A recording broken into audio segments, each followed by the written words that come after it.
Pues estamos con este tema de un aniversario, del primer año del aniversario de esta tragedia ocurrida en Hidalgo, Fabricio, Ana Lilia, y bueno, muchas cosas que decir. Ya se confirmó esta mañana por parte de la subsecretaria de Gobernación que efectivamente se ha decidido o se decidió tener la utilización de dinero público para la compra precisamente de lo que acabas de mencionar, para el terreno, para el memorial, en fin, todo esto que desde luego forma parte de los últimos informes al respecto de lo sucedido. ¿Qué decir un año después, Fabricio, y con temas como este a la mesa? Bueno, la tragedia de Tlahuelilpan fue señalada por el presidente de la República como una de las crisis de su gobierno. De hecho, fue la primera crisis porque fue el primer emprendimiento que se hizo contra el huachicol. Esa fue la primera decisión que se tomó entrando el gobierno de López Obrador. Y sucedió esta tragedia que pues dejó huérfanos a casi 200 niños ahí en Hidalgo, y que habla de pues esta práctica efectivamente ilegal, y que tiene que ver con pues la pobreza, pero también tiene que ver con pues la organización de esta suerte de privatización extrema de los ductos de Pemex. Hemos hablado que una de las responsabilidades mayores de que se tuvieran los datos de por dónde pasaban los tubos de Pemex, que debería ser una información de seguridad nacional, pues se le debe a Felipe Calderón, que la repartió a los gobernadores, a los presidentes municipales, y se hizo pública, y entonces esto permitió también que existiera el huachicol. Y creo que recordar esta tragedia que si uno lee, digamos, otra vez lo que pasó hace un año, una explosión de un ducto que tenía 3 metros de altura de gasolina en el chorro, que dejó huérfanos, como decía yo, a 200 niños ahí en Hidalgo, nos hace pensar también en la parte, digamos, que no tiene que ver efectivamente con la ilegalidad, con el mal manejo de Pemex, con los cárteles como los que surgieron en Guanajuato, etcétera, que tenían que ver con el robo de ilegal de hidrocarburos, el robo de hidrocarburos, sino también con estas personas que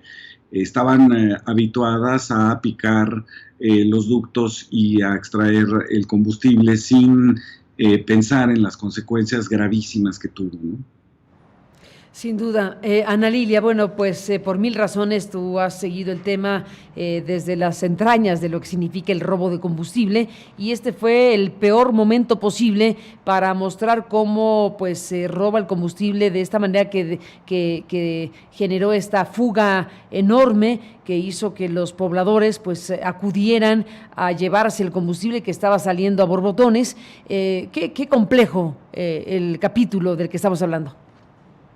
Complejo, Carmen, porque lo que ocurrió en Tlahuelilpan,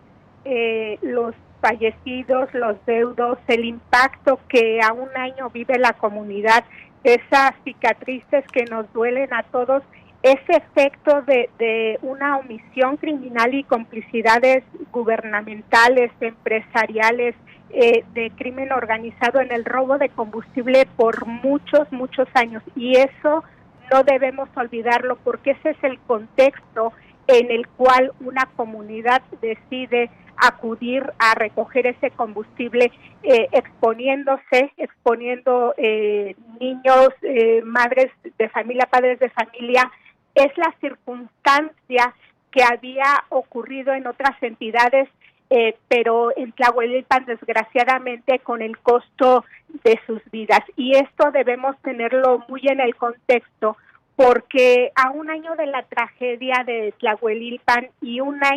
poquito más de un año de que el gobierno actual decide enfrentar el robo de combustible y reconocerlo como un problema de crimen organizado operando desde las entrañas de Petróleos Mexicanos, el huachicol aún es un desafío para el Estado y la extinción de este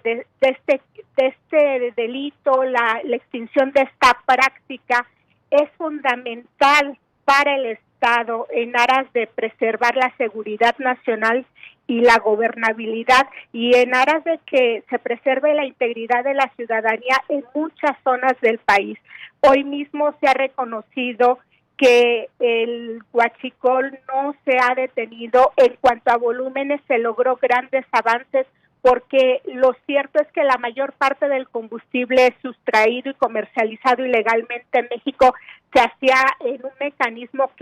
institucional, en un mecanismo muy organizado que hemos explicado ampliamente en el programa, y las tomas clandestinas son únicamente una de estas vías de sustracción. Y tristemente, a un año de la tragedia y con todas esas cicatrices que aún están frescas, hay gente decidida a seguir en esta práctica. En Guanajuato, por ejemplo, hemos tenido escenas de cómo las familias que participan en robo de combustible están dispuestas a convertirse en escudos humanos cuando llegan en algún operativo las autoridades a tratar de detener a algún líder huachicolero. Esa es la realidad de nuestro país. El memorial me parece algo muy bueno, pero no olvidemos que la circunstancia que genera este tipo de prácticas prevalece en muchas regiones del país, y me refiero a la circunstancia de que todavía los grupos criminales están cooptando gente.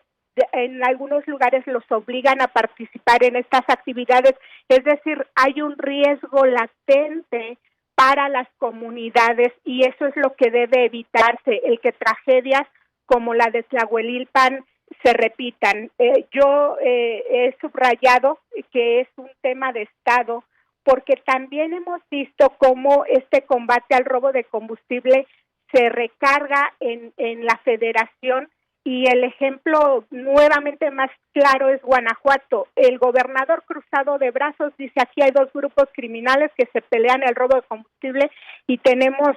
un baño de sangre en Guanajuato y parece que no hay autoridades locales. Pero la participación de la ciudadanía que todavía está dispuesta a colaborar en estas actividades y la participación de todavía de quienes compran el combustible robado. Y recordemos que aun cuando los expendios clandestinos están a pie de carretera y se sabe que es huachicol, la mayor parte de ese combustible por muchos años se comercializó en gasolineras oficiales.